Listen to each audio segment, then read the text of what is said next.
Ayan guys, dito tayo sa ating tinaniman. Magbitas muna tayo ng ukra at saka malunggay.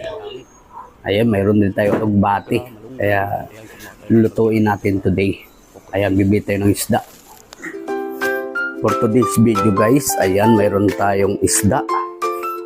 Gugulayan natin. Piprituin muna natin bago natin lagyan ng gulay. Ayan, piprito na tayo.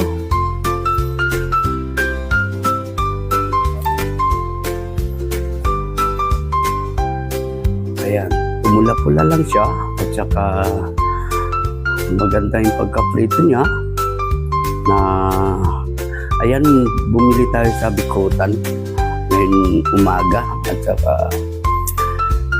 pinirito natin, lalagyan natin ng gulay yan para healthy.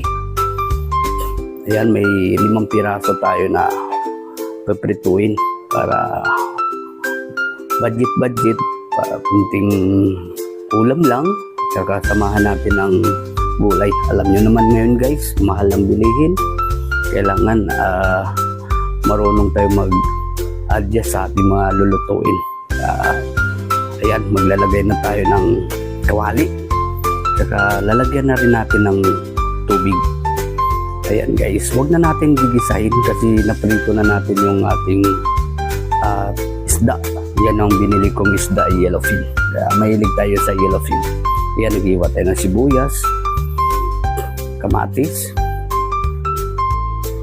at saka mayroon akong kulay na galing dun sa trabaho ko, yung tinanim natin.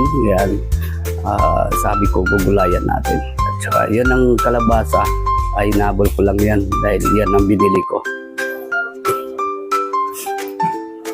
Ayan, alugbati,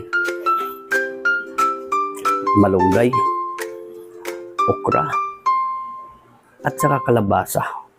Ayan, yung ulam natin today. Lagay na natin yung ating sibuyas, kamatis. Yan lang ang ilalagay natin guys para hindi na tayo magbigisa. Ayan, yung isda na pinirito natin.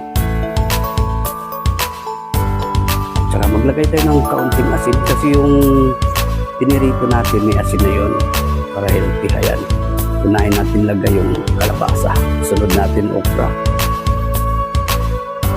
ayan, sunod natin yung malunggay. Sama-sama na yan para at least sabay-sabay na maluto. At saka madali lang din lutuin yan dahil gulay naman yan. After 1 minute or 2 minutes, luto na yan yung ating